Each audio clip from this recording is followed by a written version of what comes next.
Hello everyone, my name is Preston Dennett and welcome to another episode of UFOs and the Paranormal. Today's episode is called Weird Water UFO Encounters, 12 True Cases.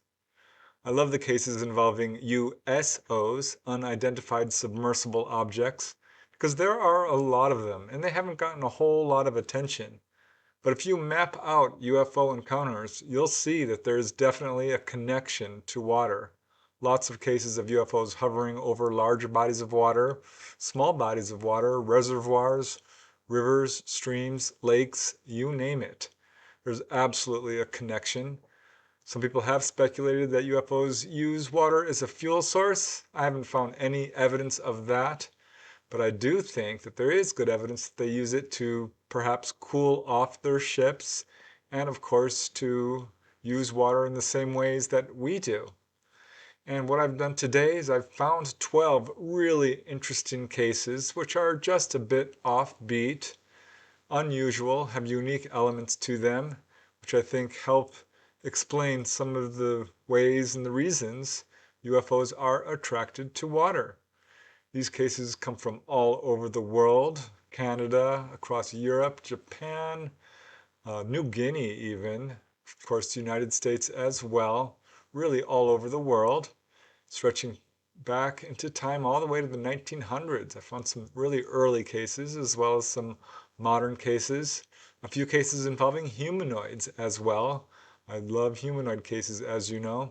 So yeah, a lot of really interesting encounters that I think have something important to say about the UFO phenomena and about the connection with UFOs and water. So this is going to be a long episode. Let's just get started. And the first case I'd like to talk about today, I call USO with Humanoids. And this occurred way back in August of 1914 over Georgian Bay. This is in Ontario, Canada. It's quite an unusual case, and I think you'll find it quite interesting. The primary witness in this case is William J. Kiehl, then 16 years old, though some accounts have him at 18. Either way, it was late in the afternoon one day in August 1914, and William was with two other kids camping near the waters of Georgian Bay, again in Ontario, Canada. Along with them was a family with three small children. Suddenly, one of them saw a deer staring out at the water, and following its gaze, they all saw a strange craft, with humanoids on it, floating out on the surface of the water. This craft was only about 450 feet from shore, so quite close. They said it was shaped kind of like a flattened sphere, or like a bell jar, about 15 feet high. They said it had a flat, gray surface, a chrome-colored ring-like structure around the bottom, and colored lights on it. At the bottom of the craft were two short men. They estimate about 4 feet tall, both dressed in tight-fitting, iridescent purple-green jumpsuits with yellow box-shaped helmets on their heads. Both these little guys had skinny bodies and oversized heads, and they appeared to be manipulating a green hose which emerged from a door in the center of the craft and hung down into the water. And it looked to William like they were trying to work out the kinks in the hose, which was about 2, maybe 3 inches in diameter, with a rounded device on the end of it. Now on top of the craft were what looked like 3 short pipes or rods. William could actually see through the hatch where the hose was coming out into the craft itself and saw what looked like bright green tiles. Now I'll just let William describe a little bit of this in his own words. As he says, "I saw this deer about 12 feet from the water's edge looking out on the bay, and I looked out and saw this object. There were 2 little men with square masks on their heads working with some kind of hose coming out of the water and going up into the machine. There was a green zigzag around the center like it might be electricity traveling around, and a bright silver band around the other side." So, after watching for a few minutes, the witnesses observed 3 more little men appear from the top of the craft. These three also had yellow box-shaped helmets, but they wore khaki-colored clothing. They were working with the three pipes on the top of the craft, which William thought might be manipulating the hose or connected to it in some way. But after a few moments, the three men on top of the craft turned and looked piercingly at the deer, not seeming to notice the humans who were watching them too. At least that was William's impression. But as soon as they saw the deer, they quickly went back inside the craft, at which time the pipes on top of the craft also retracted into it. One of the little men on the bottom of the craft jumped inside the hatch, but the hatch closed before the other little man could get inside, and very quickly this craft began to rise from the water. In fact, it rose so quickly, the water that was on the bottom of the craft streamed back into the bay. And this one little guy who didn't get back inside was still hanging outside of the craft, clinging to this chrome ring at the base of the craft, clinging desperately, it appeared to William. And this craft rose about 15 feet, and at this point William could see a strange sort of lattice work of what looked like square metal on the bottom. And as he says in his own words, it must have gone to a larger ship somewhere, because it seemed too small to have traveled millions of miles from another planet by itself. It was not from this planet. At this point, the craft tilted at an angle, rose upward at an angle, trailing steam, and moved rapidly out of sight, with that one little man still holding desperately onto the outside of the craft. Everyone who saw this was very much startled by the incident, and yet, strangely, none of them talked about it. Though William says he often thought of this little man who had been locked outside and wondered what became of him. So what a fascinating case that was. I do wonder, as the witness says, what happened to the humanoid? It sounds like that UFO, that USO, got out of that location in a hurry for some reason. But it's certainly an interesting case because there aren't a whole lot of USO cases that involve humanoids. But that's definitely one of them, and it's super fascinating. And here is another really interesting case, which I call It Was Watching Us. This is also, by chance, from Canada. As it turns out, Canada has more lakes than any other country. And I think that's one of the reasons we do see a lot of USO cases coming from Canada. This one occurred in August of 1952 at Okanagan Lake. This is in British Columbia, Canada. And this is a super interesting case because it occurred during the day. It's quite long lasting. It's very widely viewed. And this USO behaved in a way that I can only call intentionally trying to show itself, what UFO researchers call a UFO display.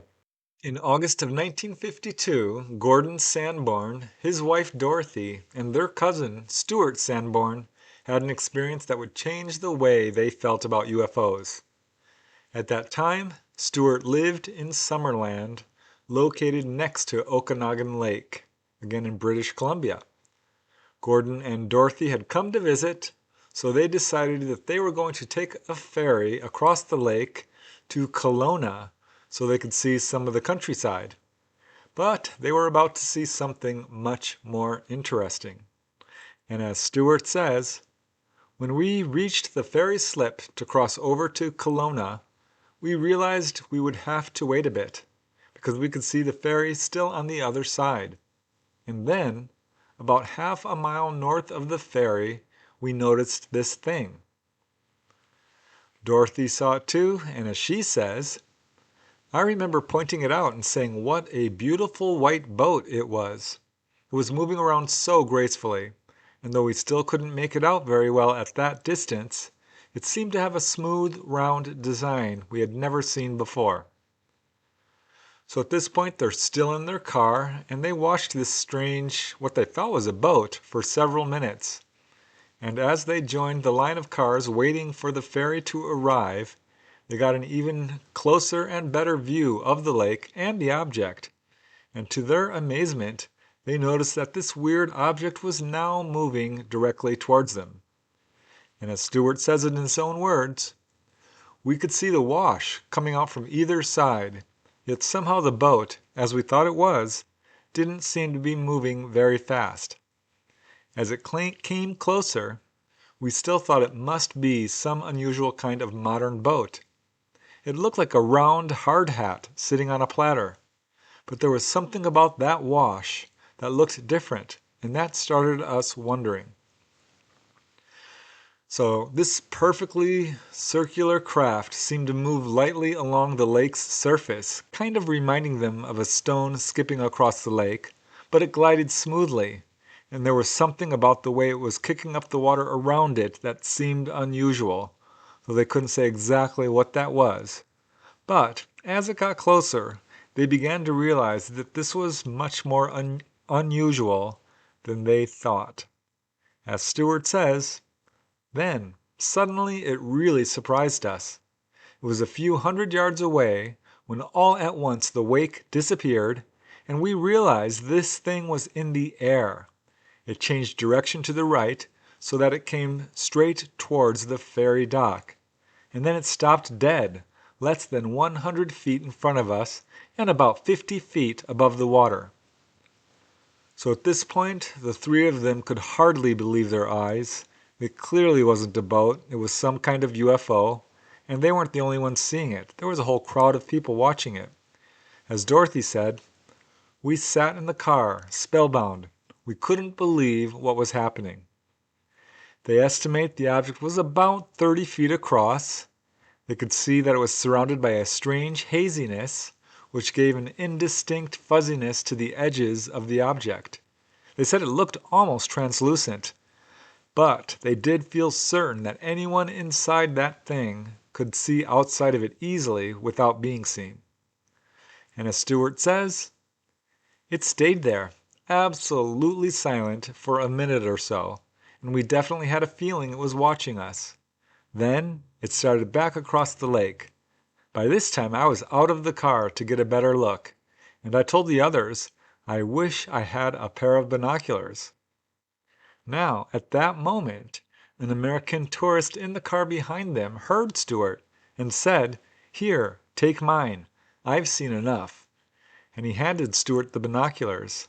Stewart said this tourist looked frightened by what he had seen through the binoculars.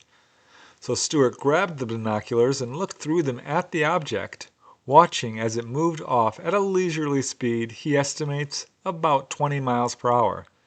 It took about 5 to 6 minutes to reach the opposite shore of the lake, which was about 2 miles away. Then this object flew parallel to a trail bordering the far side of the lake for just a few moments, then quickly shot up and disappeared. Stewart was absolutely awestruck. He handed the binoculars back to the American tourist. And as Stewart says, again in his own words, "I guess I looked just as shocked as he did, and it must have affected the others the same way. We were a pretty quiet bunch going across on the ferry." Although all three of them saw the strange craft very clearly and never forgot the sighting, they never talked about it.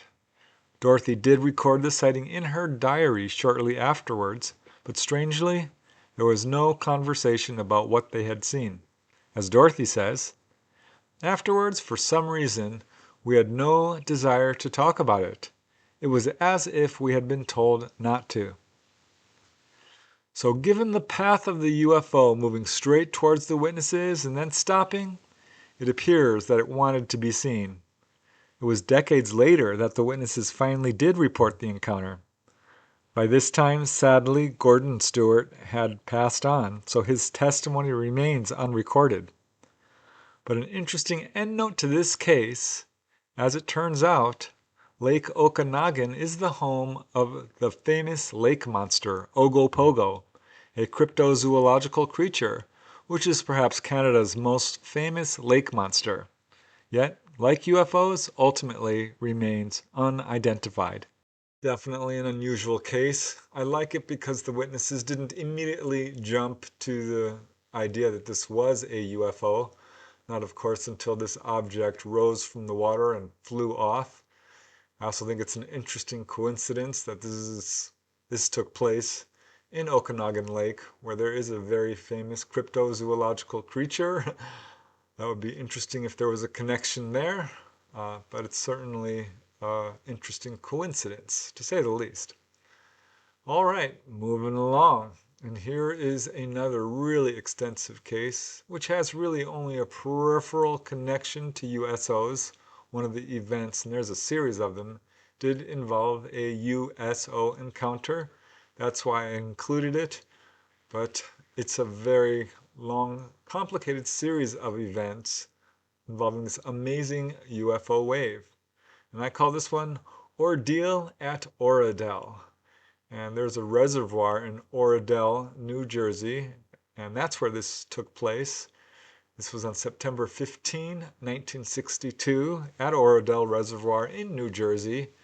And I'm surprised this case is not more well known, because it is an incredible series of events that's extremely well verified, really widely viewed, and caused quite a sensation, to say the least. September 15, 1962 was a big day for the city of Oradell in New Jersey, as astronaut Walter Schirra, who is the only astronaut to participate in the Mercury, Gemini, and Apollo missions, was returning to his home of Oradell to a crowd of about 40,000 people. But it was the events that occurred later that night and in the days that followed that captured national headlines and are still being talked about today. It was at 7:55 p.m., again September 15, when three boys, Robert Decker, Steve Nagy, and David Finley, were standing on Oradell Avenue. This is a little bridge which crosses the Oradell Reservoir, and this is when they saw a saucer-shaped craft drop down from the sky. It hovered over a tree, moved south, hovered again, and then dropped straight into the river, making a big splash, they said. It remained on the water for only a few moments before suddenly taking off, passing over their heads at only 500 feet altitude. So they were very impressed, and the next day they reported their sighting to the police. Now, the police did investigate and in fact found another witness who said he heard a loud splash at the time and the same general location. Now, later, two more witnesses, William Cooper and Alfred Taus, age 16, called the police to say that they also saw an object moving over the reservoir on that night. And as William Cooper says, it looked like it was looking for something. Then we heard a loud bang, like a door slamming, only louder. They said this object was saucer-shaped, with a dome on top and what appeared to be two windows. And there were more witnesses. Another resident, Miss Misha, said she saw a round red object. And in the days that followed, even more witnesses surfaced, including a Navy pilot, J.J. McVickers, and a UFO researcher by the name of Victor Sepoya. So the police were taking these reports quite seriously, and they did inform Project Blue Book from the Air Force, who was interested in the sighting and asked to be kept updated on any developments. And there were. Events had really just begun, because it was the next night, September 16, at 8 p.m., David Finley, who saw the UFO on the first night, returned with his two friends, Paul Bittetti and Ed Lomby, who were skeptical. But they went to this same area, and amazingly, this UFO showed up again. And in fact, they saw a fisherman nearby and pointed it out to him, and this fisherman ran away in fear. After this UFO darted off, they went directly to the police and reported the sighting. And as one of the kids says, we didn't believe him, meaning Dave Finley, till we saw it. So this was now creating quite a sensation. And on September 18, a crowd of about 100 people were crowding along the Oradell Avenue Bridge in hopes of seeing the UFO. They didn't see anything, but apparently they didn't stay up late enough, because that night at 4 a.m., police officers Emil Rudloff and Eugene Troy saw a huge object, glowing yellow, round on top, with what looked like a cone on the bottom, moving again over the Oradell reservoir. And it was less than an hour later, two other police officers, Martin Hanlon and Peter McHale, saw an unexplained bright light in the area. And it was just 1 hour after that two maintenance employees, James Rafferty and Ernest Coover, saw two UFOs which disappeared in a puff of what looked like smoke. Also witnesses were two milkmen and two others, including Robert Pega, who saw what they described as a brilliant beam of light coming down from above. So saucer fever was striking the town of Oradell in a way they've never seen before. And in fact, the Lucky Strike bowling alley took advantage of all the interest in UFOs and started using it in their advertising. So it was 2 days later, September 20th, four boys said that they saw a craft near the reservoir, and a formation of three fighter jets came to try and intercept it, at which point the craft glowed brightly and rose silently upwards and disappeared. And it was just day after day these UFOs kept returning. On the 21st, UFOs were seen over the nearby Sam Breen Quarry, just a few miles away. There were 5 police officers who witnessed it, and the quarry night watchman, William Stocks, saw it too, and he said he saw it on the 20th, the night before. As he says, it looked like a big ball of light. At first it was stationary, but then began to move from side to side and then turned around. As it turned around, I could see what appeared to be headlights. It then disappeared very fast. So when it appeared again on the 21st, he was the one who called the police, and all these police officers saw it, including officers Edward Welch and Frank Saul. On that same night, the 21st, 6 glowing objects were also seen at Pulaski Park in Hackensack, which is only 6 miles from Oradell. And 10 miles away, at Patterson, get this, more than 200 people watched UFOs from Garrett Mountain. They said they saw numerous objects moving across the sky, putting on an obvious display. And the activity continued. On September 24th, more than a dozen police officers and a newspaper reporter, George Della Penta, watched a UFO hovering over the Sam Breen Quarry again. In fact, one of the officers shone his police car's spotlight on the object, at which point it moved off. And according to reporter George Penta, he says he filmed the object, though what became of this film is unknown. But there are many more witnesses, more descriptions of encounters, really enough to fill an entire book. Ironically, these events, as far as I know, have not been covered in any books. Now, many attempts were made to explain away or debunk the sightings. All kinds of explanations were being tossed around, including that these sightings were caused by satellites, rocket launches, birds, shooting stars, and more. And in fact, Project Blue Book, they joined this sort of debunking effort, and really without any investigation at all, apparently, labeled these sightings in different ways, once as a misidentification of a bird, and another time as reflections caused by strong thermal inversions. Then, this all came to a head on September 24th, when an anonymous letter was sent to the Record newspaper, and apparently to the police, saying all the sightings were the result of some young boys who created a balsa wood flying saucer, they said, filled with helium balloons and outfitted with a 1/8 horsepower motor. This letter was signed, quote, the Bergenfeld Pranksters. Now, by this time, there were too many reports, too many witnesses for anyone to take this debunking claim with any seriousness. And in fact, the police and several local newspapers denounced the hoax explanation. The New Evening News science writer Philip Del Vecchio said a hoax, quote, would have been impossible. The Hawthorne Observer said that the UFO reports should be taken seriously. The Hawthorne News Record wrote, to imply so flippantly that our police officers spent almost a half an hour looking at a balloon and then watched it speed away at an incredible rate is insulting. And the Riverdale Sunday Trent, I think they said the best thing. They said that the real hoax was the letter claiming a hoax.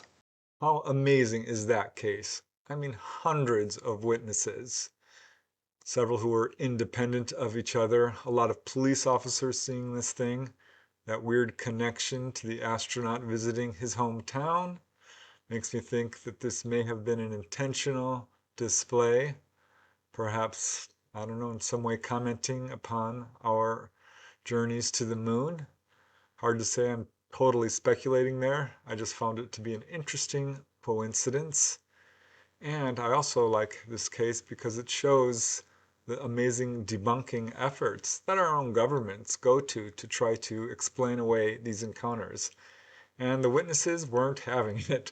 The police said, no, this is real. Even the newspapers got into the act and absolutely refuted these attempts to debunk this case.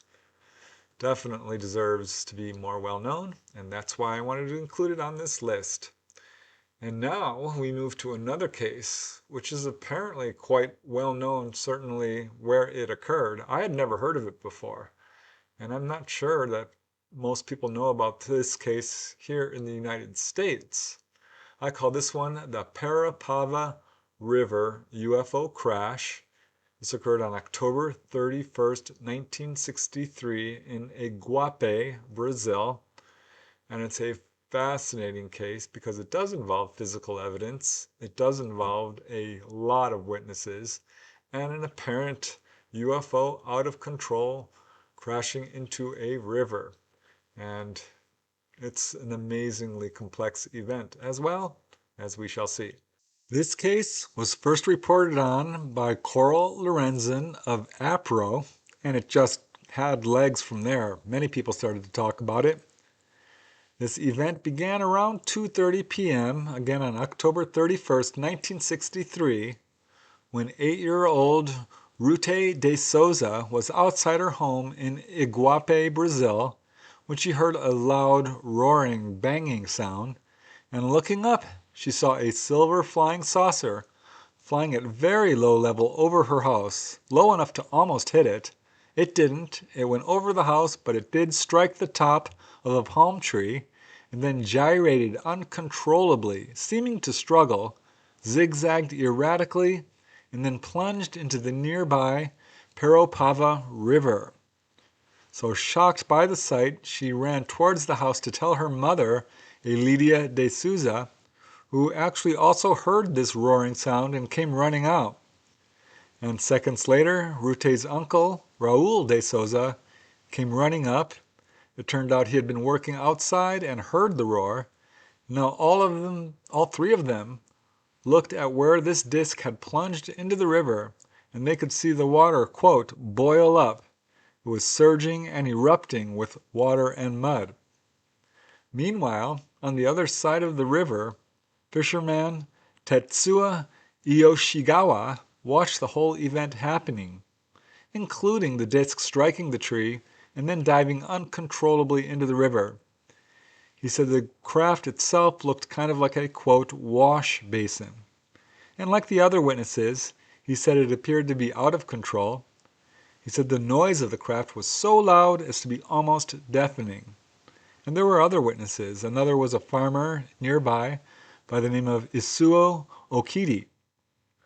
And according to a report by the Brazilian government, there were probably about 50 other witnesses all over the area who saw this disc coming down. And after it went down, some of the fishermen who saw where it went quickly drove stakes into the riverbank to mark the exact location where this craft sunk down into the river. The water in that location wasn't deep, only about 12 feet deep, though there was an estimated 15 feet of soft mud on the bottom. The disc was not terribly large. Estimates vary between 16 and 25 feet with a 3-foot high dome. Now, Brazilian military officials quickly arrived on the scene and began to investigate, and in fact, troops were deployed to keep a round-the-clock watch. First, the investigators sent down divers with face masks who were unable to locate the craft.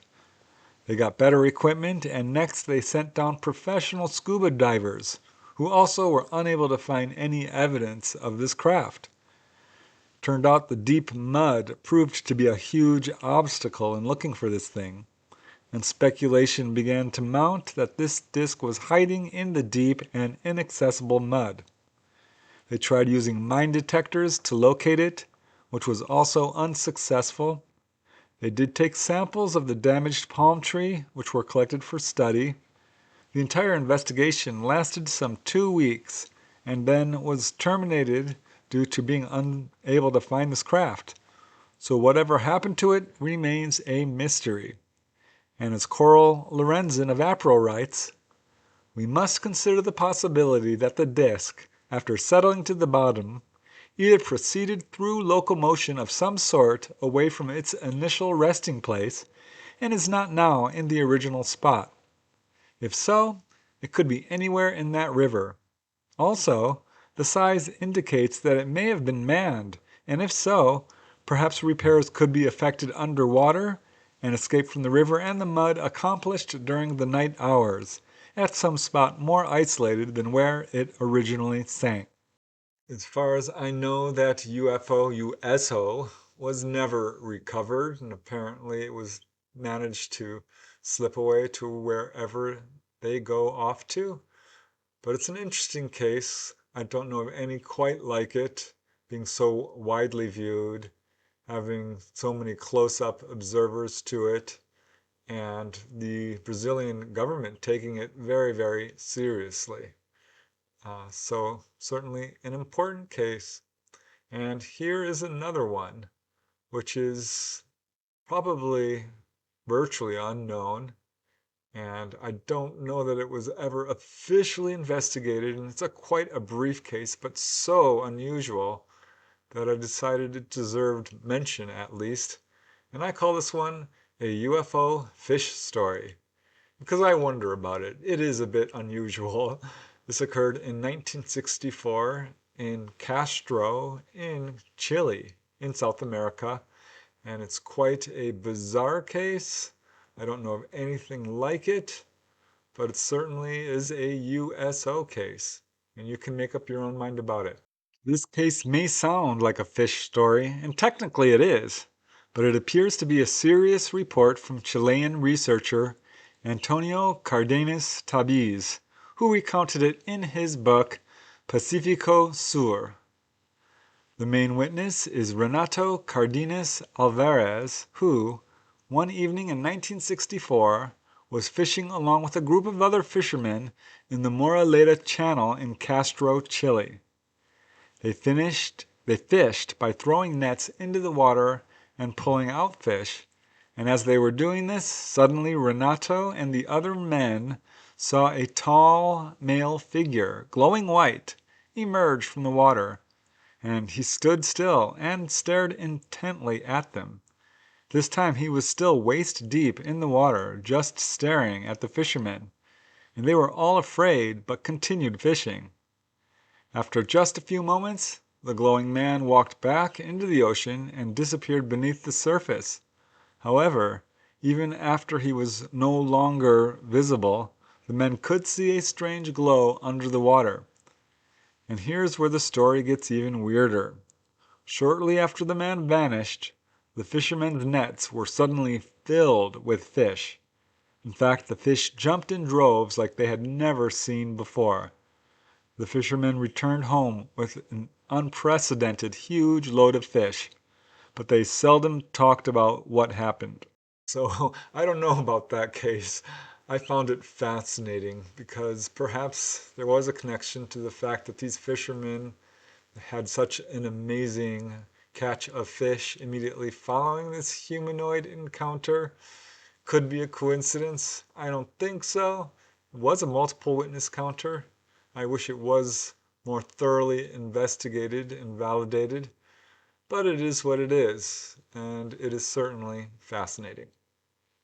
And here is another case which was very well investigated, and it's so unusual. I don't know that there's another case in the literature quite like this one. I call this one Beyond My Power to Comprehend. And that is a direct quote from the primary witness who saw something so unusual he wasn't sure quite what he was looking at. This occurred on April 9, 1970 in Aufhofen, Germany, and it's a really bizarre case which a UFO is showing a very strong interest in what appears to be collecting water. A lot of cases like that in the literature, but this one has some unique elements, as we shall see. This case comes from German researcher Hubert Malthaner, and the sole witness is Max Krauss, a retired electrician.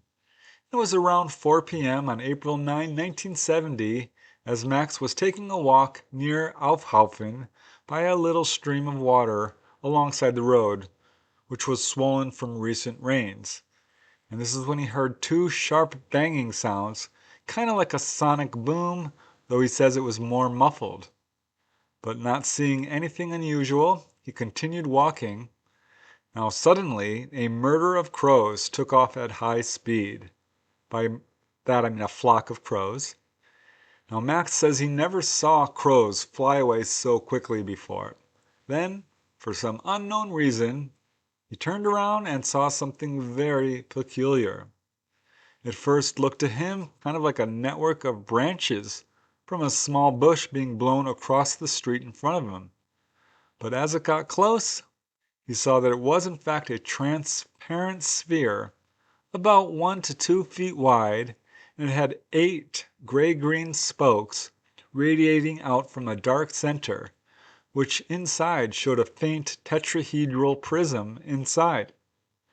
And I'll just let Max describe this in his own words. As he says, seen from where I was, the thing was rotating on a vertical axis and anti-clockwise and was floating, indeed gliding along rather than rolling, a mere hand's breadth above the ground. As the thing passed me, I increased my pace and stepped out after it.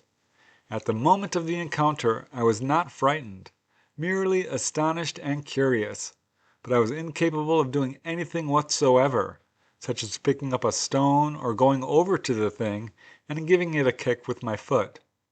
I was stopped from doing so, and could only look on and observe. The thing may have rolled along in this way beside me for about 150 meters or so, then it halted, did a right angle turn towards the little stream of water, and it stopped there. The rotation stopped. What I now observed is beyond my power to comprehend. From the dark center of the ball there emerged, downwards, something resembling a hose pipe, which bent itself back and upwards like a U, and then writhed about sideways several times.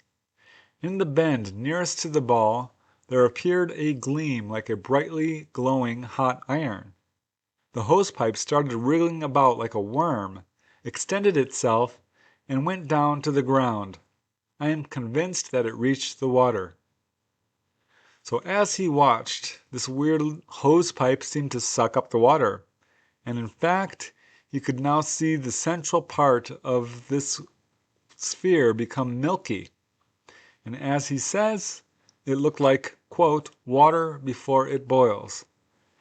At the same time, the outer shell of the object emitted a bluish tinge, he says, kind of like ionized air around electrical high-tension wires. And as Max says in his own words, then the strange object slowly started its rotating, gliding movement again, passed across the road quite close to me, to a point a pace or so across the field.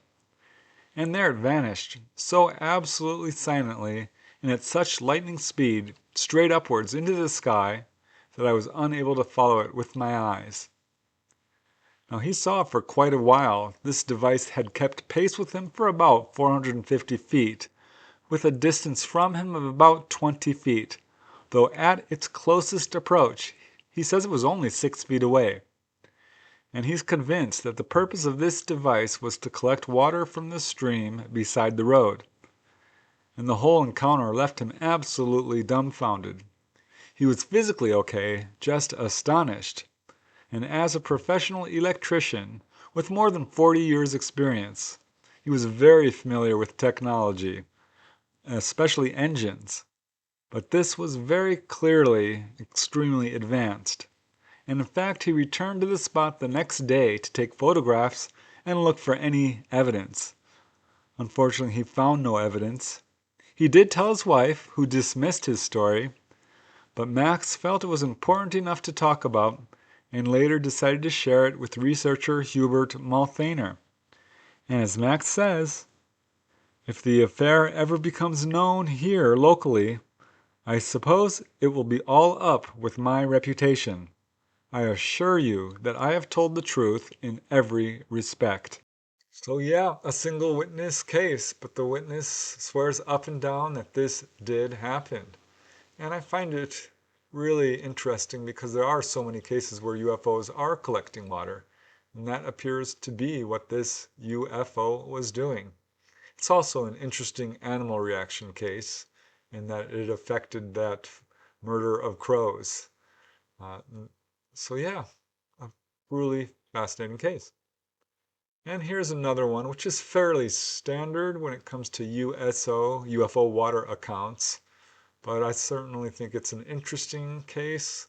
Multiple witnesses, quite a large craft with this enormous beam of light. I call this one UFO display over Choya Bay, November 5th, 1971. This was in Choya Bay, Mexico. And it's an interesting case because it is multiple witnesses who are of high credibility, and it's just unusual UFO behavior. It was a calm day on November 5, 1971, as Albert Formiller, a 70-year-old retired Chicago police officer, and his wife Alice, who at that time lived in Phoenix, Arizona, they decided to spend the day down in Choya Bay, Mexico, where they were fishing for black sea bass. Unfortunately, they didn't catch any fish, but around 9 p.m. that evening, Albert decided to go down to the beach to take a walk. And suddenly, he says, the ground and part of the ocean around him, quote, lit up like daylight. And looking up, he saw a rounded, saucer-shaped object coming towards him. Suddenly it stopped, he says, only about 200 to 300 feet above the water and just hovered there. It then sent down a huge cone of light onto the surface of the ocean.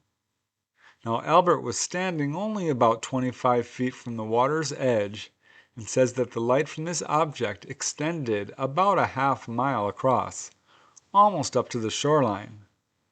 The craft itself was gray-white, oval-shaped, with a dark-colored tube on the bottom, about 14 inches, he estimates, in diameter. He said light was coming from a tube-shaped protrusion on the bottom of the craft. And as he watched, this light beam narrowed to about a quarter mile. Now when he first saw this thing, Albert thought it might be a helicopter, but he heard no sound, so he discarded that explanation. And then, after a few minutes, he says a cloud kind of began to form around the object and began to billow around it. After about 5 minutes, the UFO retracted the beam of light. It sent another similar cone of light upwards, illuminating the clouds around it. It then made a 180-degree turn and began to move to the west. Albert watched it for a total of about 20 minutes and could then see that this object was actually glowing, giving off a green light before it finally moved off.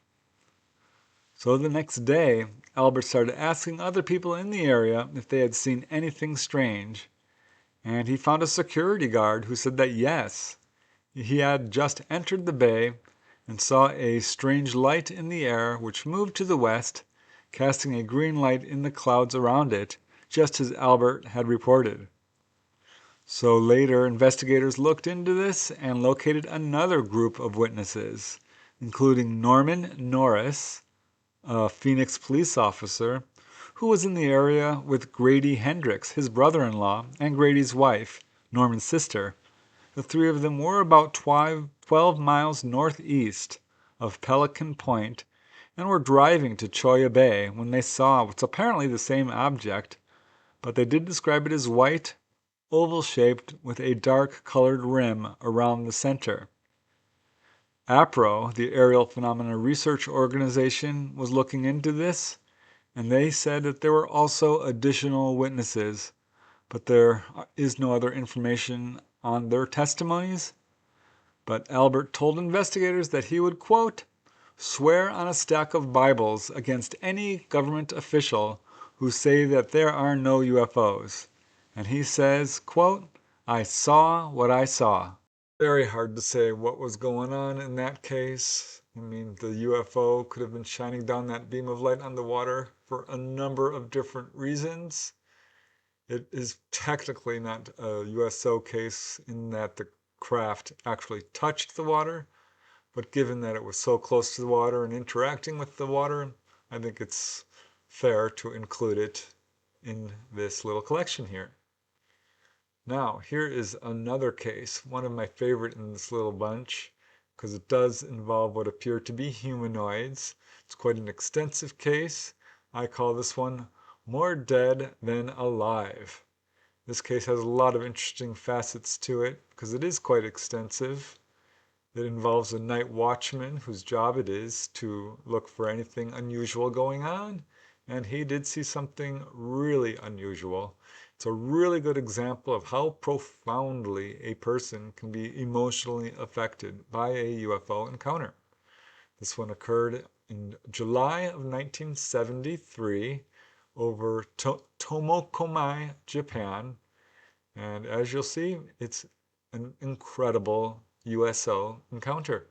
The witness in this case prefers anonymity and is known only as Masaki.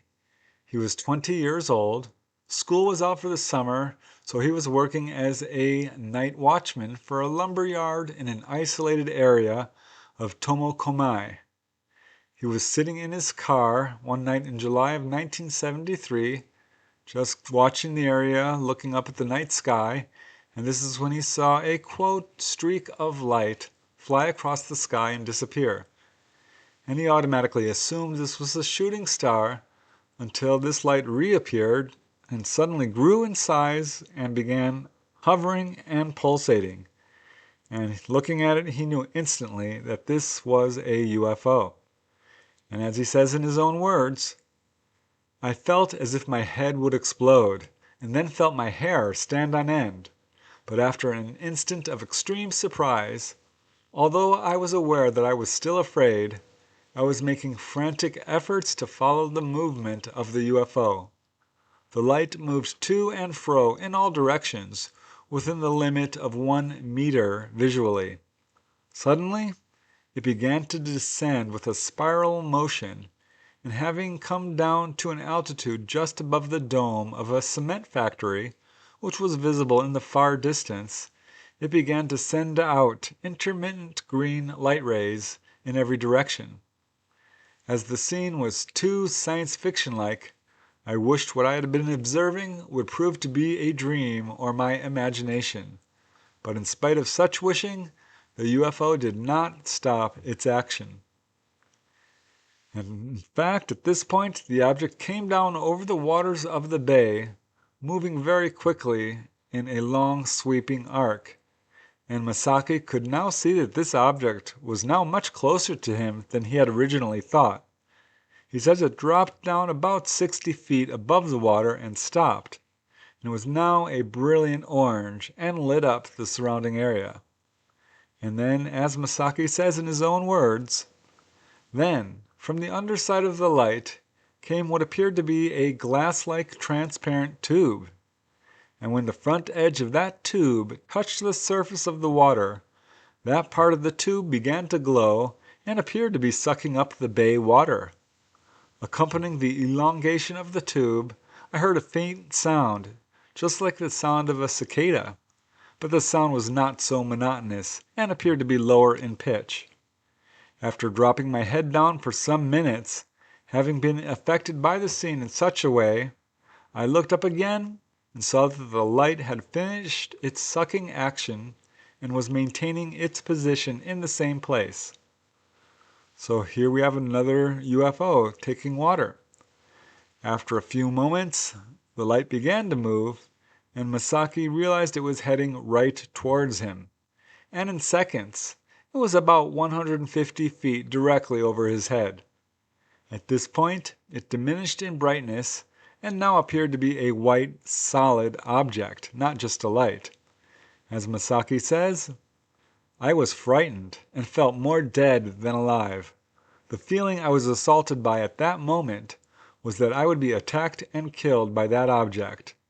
Then, I saw a row of what looked like small windows around the center of the object, which was round, and in one of the central ones I saw one, and in another, just 2 windows to the right, I saw 2 eerie shadow-like figures, which were too small and deformed to be called the shadows of men.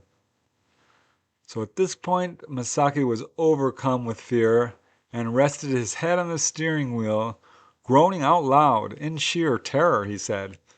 He looked back up, and he now saw 3 or 4 additional glowing, spherical-shaped objects and a large dark brown cylindrical craft, all hovering in perfect silence.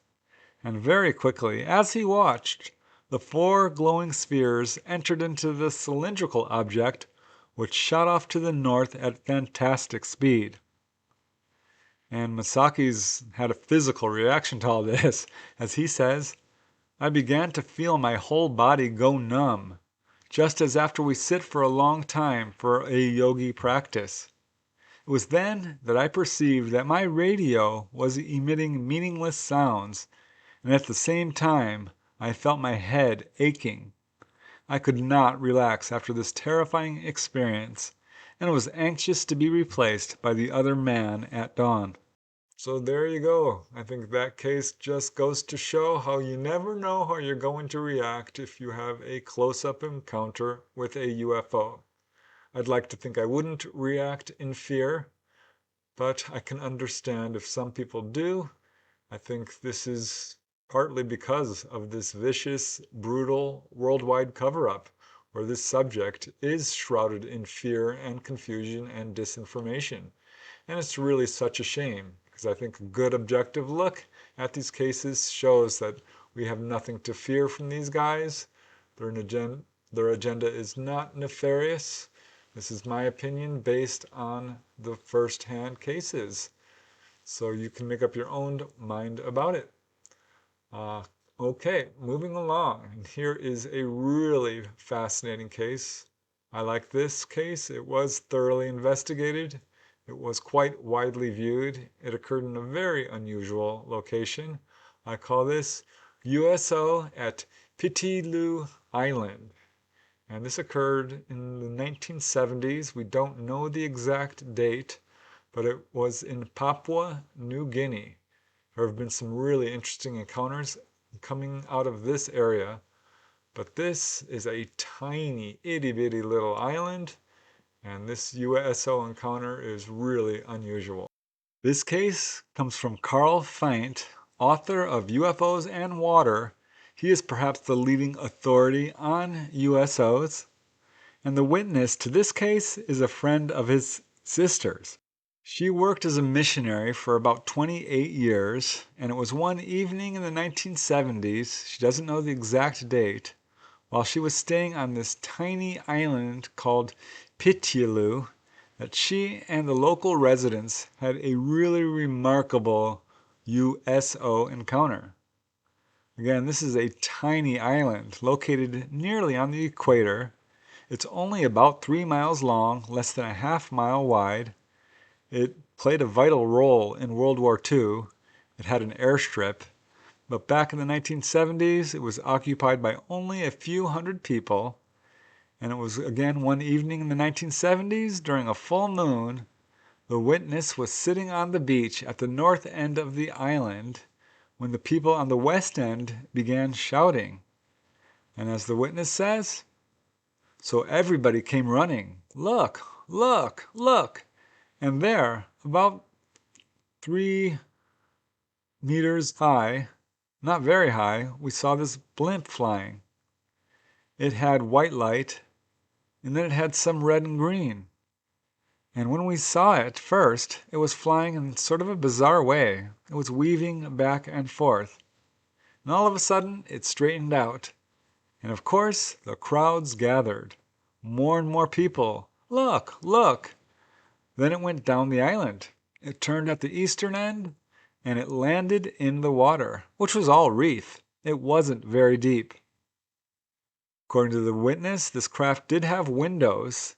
It had what looked like red lights above each window and green lights below, and it was very close, close enough that they could all see that this object had no wings, no antenna, no baskets or cupolas, no engines of any kind. It resembled a blimp only in shape. Also, the surface of it was completely smooth. The size was difficult to determine, but it didn't look that big. The witness estimates it was about the size of a compact car, maybe about 4.5 feet high, 10 feet long. The witness at that time had never heard of UFOs, and it was some years later that she finally concluded that what they had seen was in fact a UFO. And as she says in her own words, when it landed in the water, the men pulled their canoes into the water to rescue anyone who needed it. But when they got there was absolutely no trace whatsoever. And this was strange. She knew this area well, they all did, and even at high tide, which it was, the water there was only about 10 feet deep. Carl Feint says of this case, I feel confident that the event as related to me is true, inasmuch as the witness is devoutly religious and has not sought publicity for herself.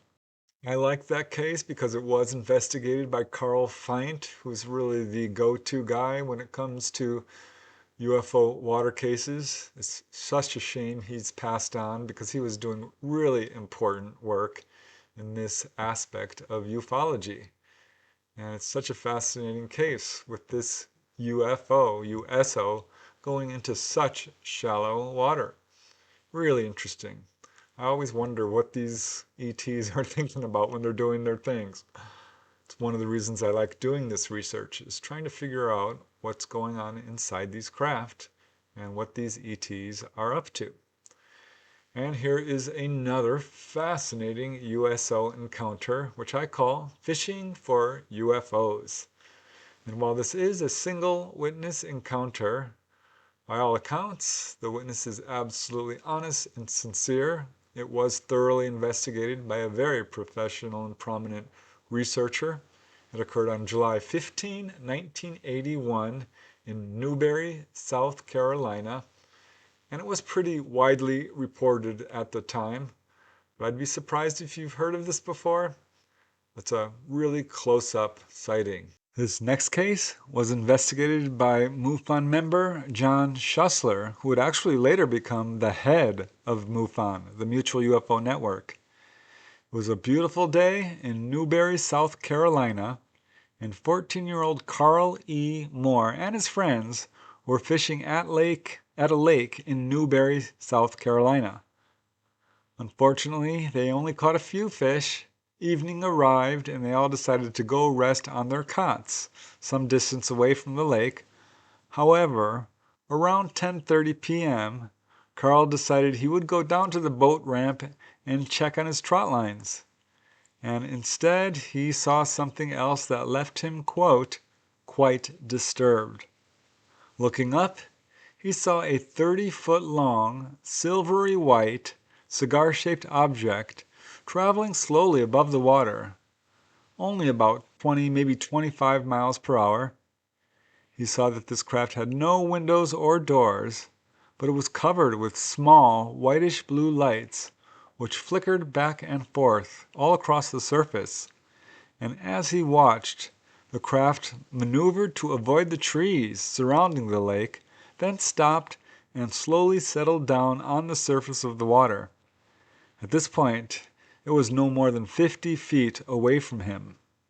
And as this craft touched the water, a cloud of steam rose up around it. It remained there for about 3 minutes, then rose slightly and hovered about 1 foot above the surface.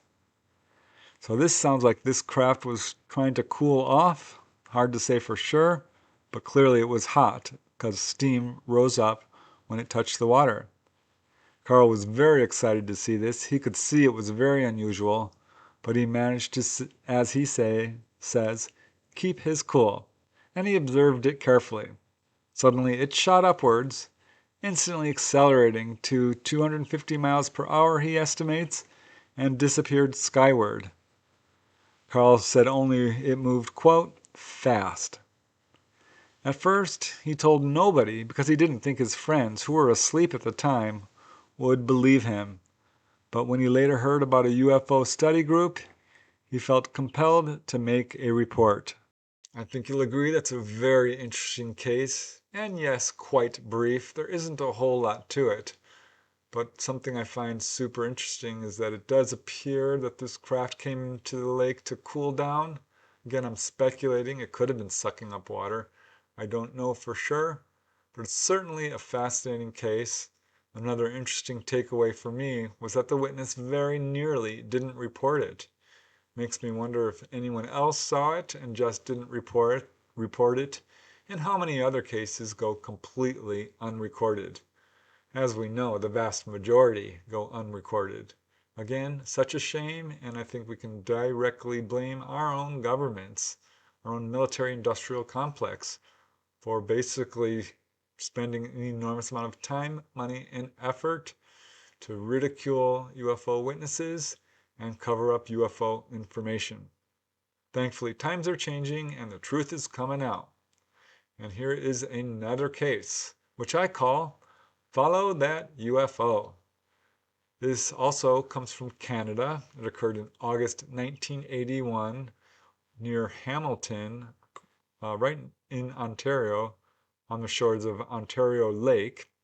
Again, in Canada. It's a super interesting case that's quite lengthy and a really unusual type of behavior from this UFO that went into Lake Ontario.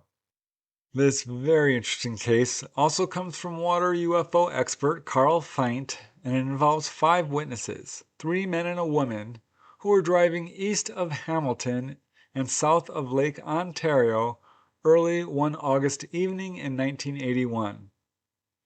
The main witness, interviewed by Carl Feint, is one of the woman, and she's requested anonymity. She said it was around 5 or 6 p.m., still light outside, when someone in the car shouted out, "Oh my God, look at that, over there."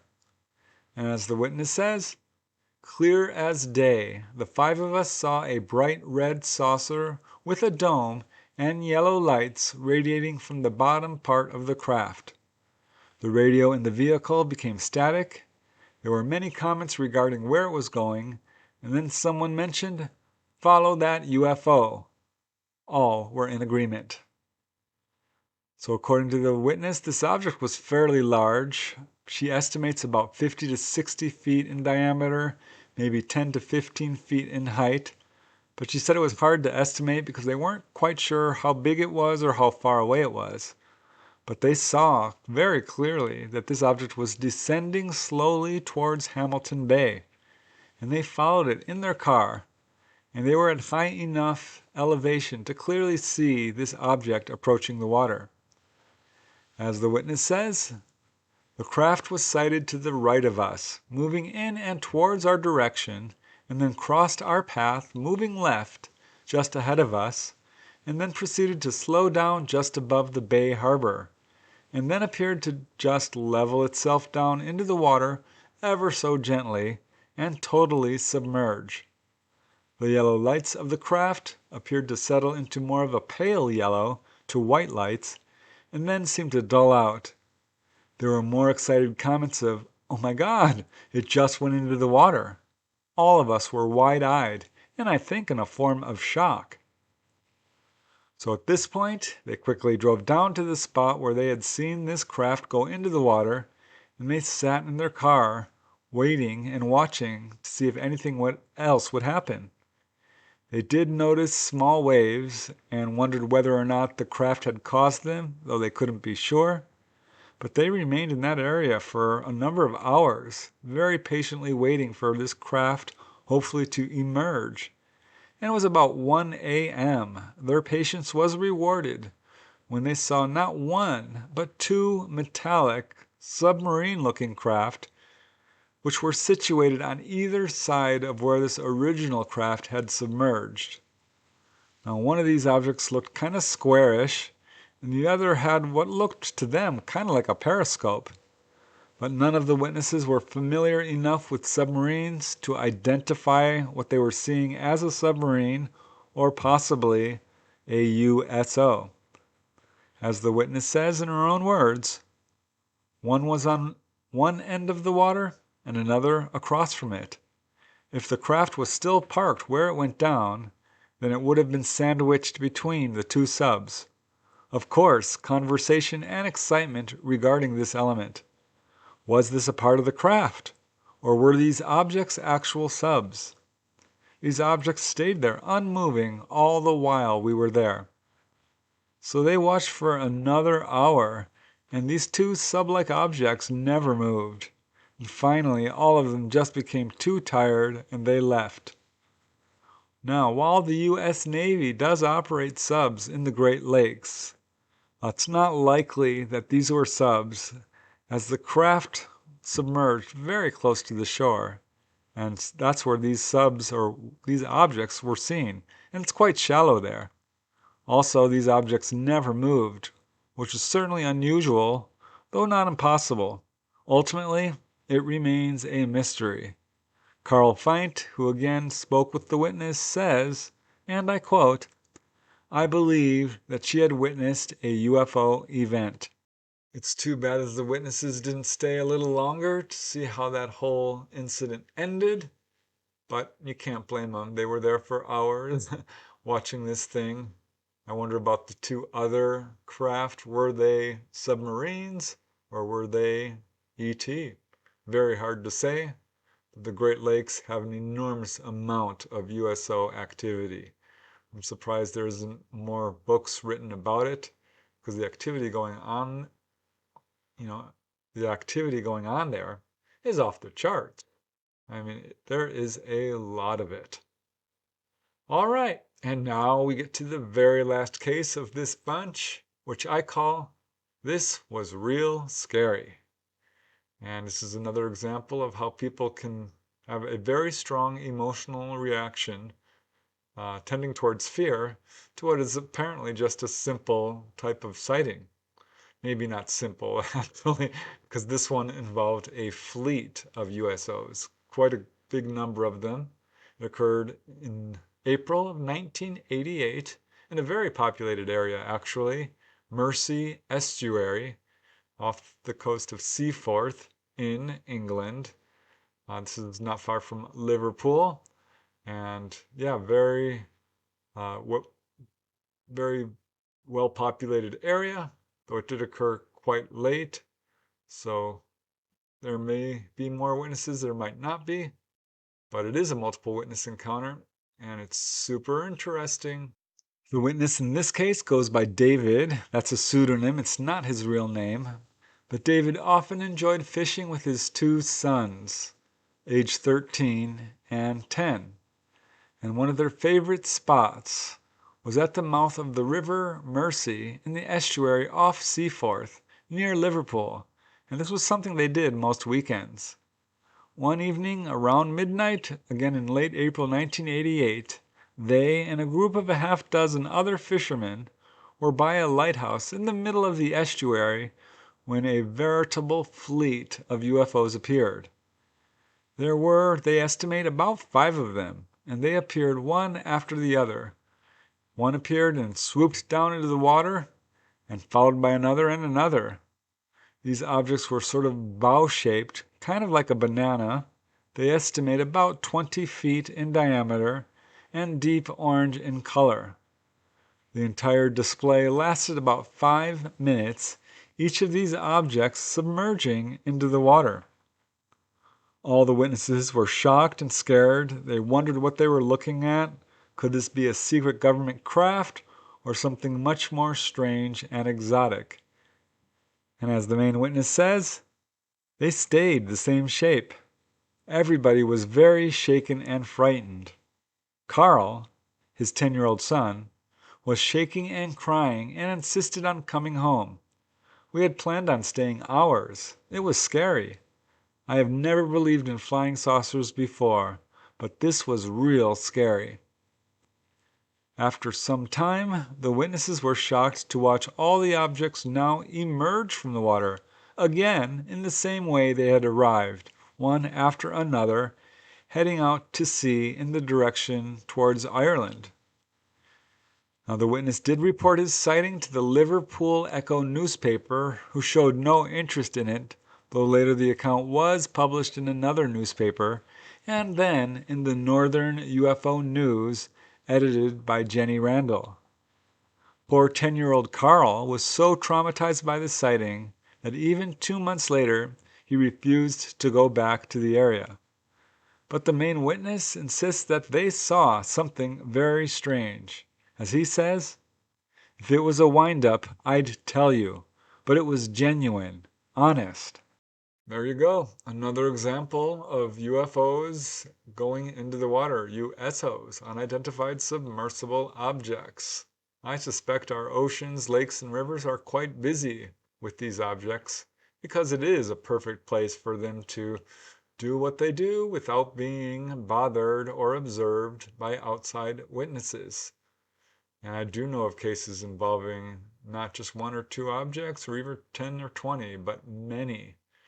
It would be fascinating to know just how much activity is going on underwater, but that's one of the reasons why I think USOs are enjoying a lot more interest. In fact, I did write a whole book about USOs. I call it Undersea UFO Base. It's an in-depth investigation into USO activity off the Santa Catalina Channel. And while I didn't cover any cases from there in this episode, I have done so previously because that is one of the busiest USO locations on the planet. But I wanted to do these cases here because it shows, again, how this is a worldwide phenomenon. And it should come as no surprise that there are so many USO accounts because, let's face it, the majority of our planet is covered in water. So that's the show for today. I hope you've learned something and found these cases interesting. I really want to thank you for watching. It's truly appreciated. This is such an important subject. It's time to cover up the ends and the world knows about the reality of the extraterrestrial presence on our planet. It's undeniable, in my opinion. There's far too many cases and far much evidence. So, until next time, keep searching for answers. Keep asking those hard questions. And most important of all, keep having fun.